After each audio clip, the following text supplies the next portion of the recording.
Oh yeah. What's up, world? Aujourd'hui, Il était une voix reçoit la belle et talentueuse Séverine Ferrer. Passionnée par son métier, Séverine se fait un point d'honneur à être une artiste complète. Télé, radio, théâtre, écriture, chanson, cette star des années 90 a, comment dire, bien grandi. Fly me to the moon and let me play among the stars. Let me see what spring is like on Jupiter and Mars. In other words... Il était une voix, Séverine Ferrer. Séverine, si ce métier était un champ de fleurs, tu en serais un magnifique papillon. Oh, c'est gentil. Car tel un papillon, tu butines toutes les facettes de ce métier. La télévision, la chanson, le théâtre, le cinéma, l'écriture, la radio, la réalisation. Tu aimes toucher à tout, Séverine. C'est important pour toi de ne pas te cloisonner. Alors écoute, c'est marrant parce que depuis que je suis toute petite, je savais depuis l'âge de 3 ans que c'était ce métier-là. Je ne savais pas exactement comment, pourquoi et comment j'allais y arriver, mais je savais que j'allais faire partie de ce monde-là. Donc c'est vrai que je vivais à La Réunion, donc je vivais à 13 000 km, mes parents n'étaient absolument pas dans le job. Donc je regardais cette télévision, ce petit écran que j'avais chez moi en me disant oh, « je voudrais faire ça ». Alors je m'entraînais, je prenais les chaussures de ma mère, les brosses à cheveux, je chantais, je dansais, mais je ne savais pas réellement ce que c'était en fait.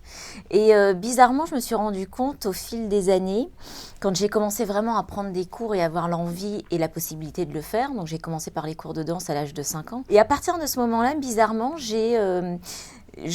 fait, je me suis focalisée sur tous les exemples que j'avais, mais qui étaient américains. Les Shirley Temple, les Will Smith, les Drew Barrymore, c'était vraiment des enfants qui savaient tout faire, chanter, danser, jouer la comédie, les Britney Spears, les Justin Timberlake à l'époque de Disney. Et c'est vrai que c'était pour moi l'exemple que j'avais et que je devais reproduire. Pour moi, dans ma tête de petite fille... Tu voulais être complète. Il fallait l'être. C'est-à-dire que je ne me suis même pas posé la question de savoir si j'étais plus attirée par la danse ou par le chant. Il fallait que je sache tout faire. Et ce qui est rigolo, c'est que quelques années plus tard, quand j'ai été choisie pour Studio Sud, qui était une série pour M6, mais qui devait en fait être une sorte de Fame à la française, c'était un petit peu prétentieux de dire ça, mais c'était en tout cas ce qui était attendu. Ils ont eu du mal à trouver l'actrice en question. Et donc, du coup, j'ai réussi parce que je savais chanter, danser et jouer la comédie. Très bien. Donc, j'ai remporté le fait de travailler et le rôle. Mais si tu veux, pour moi, j'ai toujours voulu tout, enfin en tout cas de savoir tout faire.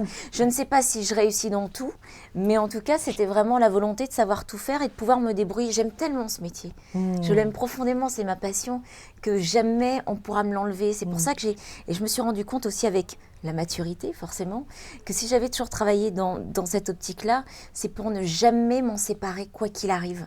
Qu'à un moment, c'est à un autre, s'il y a quelque chose s'arrêtait, je pouvais toujours retomber sur mes pattes et continuer à faire ce que j'aime. On a le sentiment que la voix a pris le pas sur l'image. En tout cas, aujourd'hui, je pense à ton investissement au théâtre, à la radio.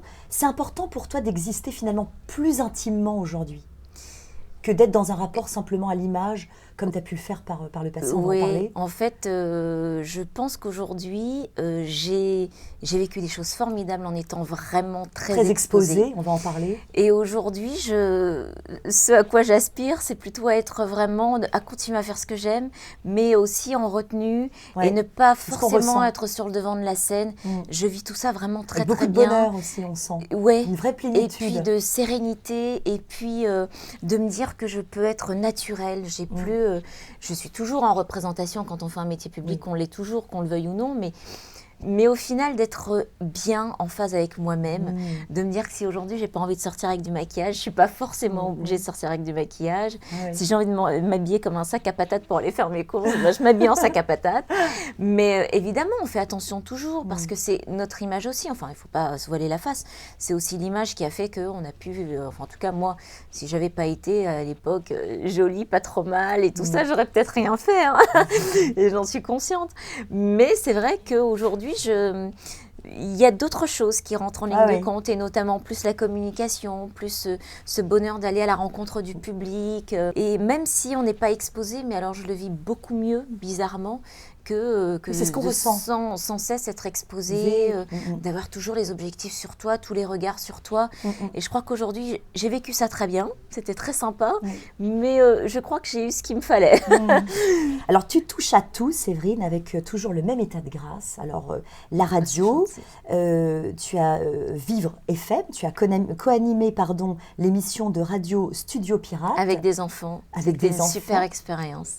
Le morning Voltage Réveil Paris aux côtés de Jordan Deluxe et de Greg Dimano. C'est un exercice que tu aimes beaucoup, la radio. Alors écoute, c'est marrant en fait, je ne m'y attendais pas, c'est-à-dire qu'on est venu me chercher et franchement, c'était quelque chose que j'envisageais, c'était la suite logique de ce que je comptais faire en fait, justement parce que le fait que ce soit moins exposé, justement aussi parce que j'aime cette communication avec les gens, les vrais. Oui. Tu vois, à un moment, le monde des paillettes, tout ça, moi ça me fatigue un peu. Donc, du coup, je suis comme ça parce que c'est vrai que j'aime les gens profondément. Et c'est pour ça que je fais ce métier, c'est un métier de communication. Et c'était quelque part, au fond de moi, je me disais, oh, la radio, ce serait quand même chouette.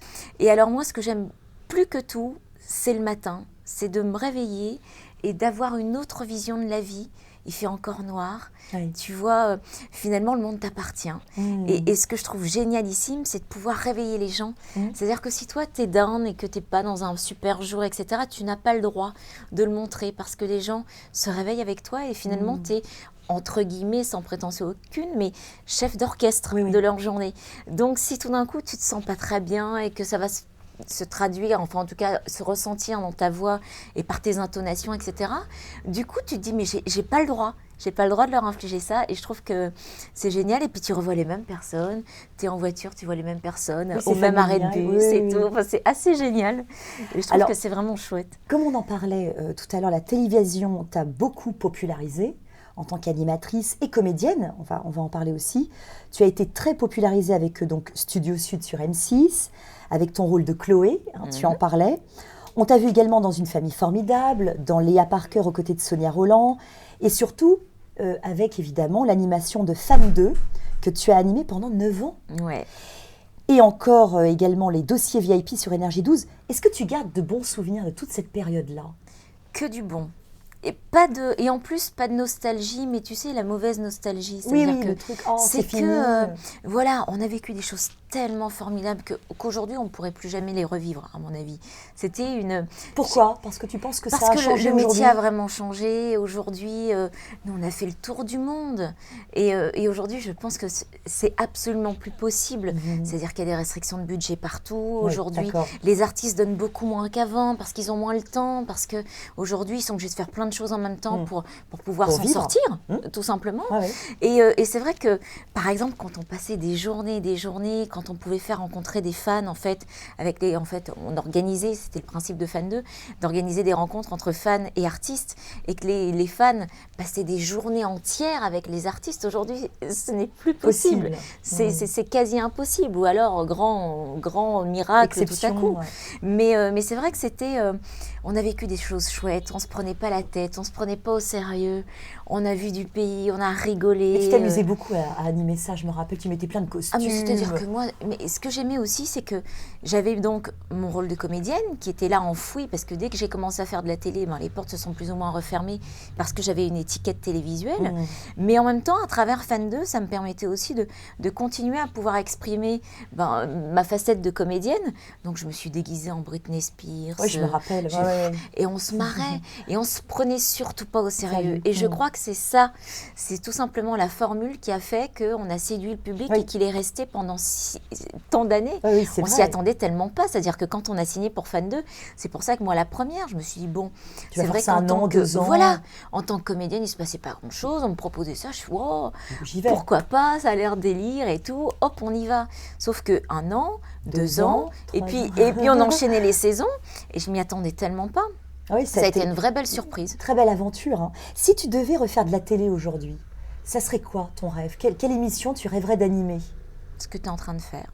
Bon, écoute, on va le faire ensemble alors. Tu sais quoi ? Tu vas me rejoindre. Voilà, exactement. Non, tu sais, j'ai fait beaucoup d'émissions où en fait, je mettais en valeur les artistes, etc. Peut-être un peu trop bien des fois, puisqu'on m'a reproché d'être groupie, parce que je mettais les gens en valeur au point qu'on avait l'impression que j'écoutais leurs chansons tous les jours, que je ne vivais que pour eux. Donc ça veut dire que j'ai bien fait mon boulot. Oui, c'est vrai. Mais si tu veux, j'ai toujours... Alors, il y a quelques émissions comme ça qui m'ont marqué et que j'aurais aimé peut-être faire à un moment ou refaire aujourd'hui. C'est Froufrou. Ah oui. Avec Christine Bravo, Ah oui, qui pour c'était moi chouette, était ça.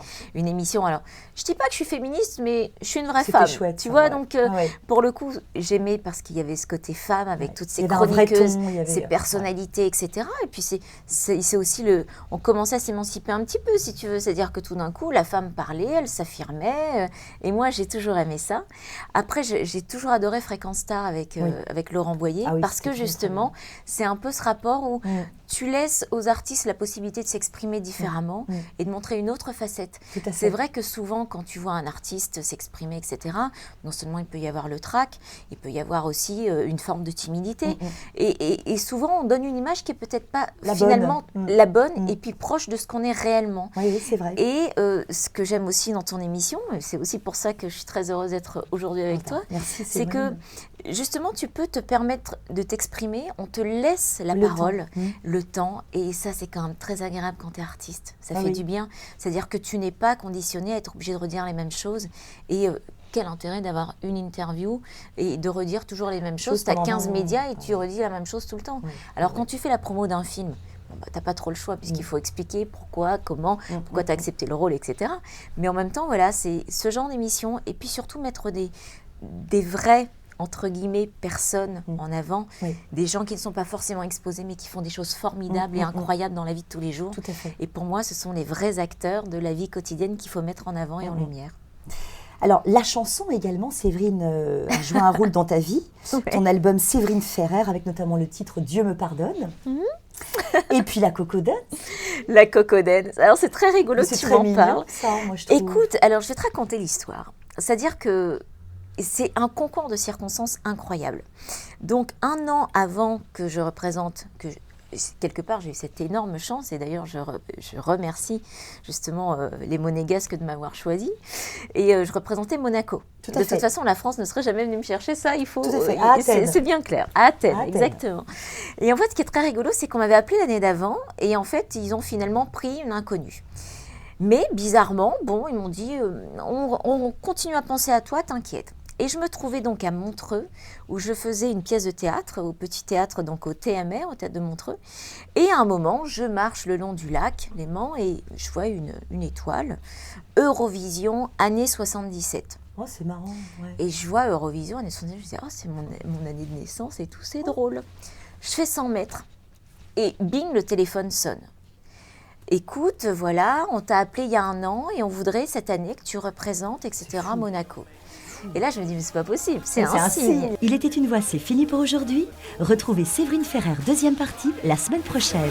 Bye bye.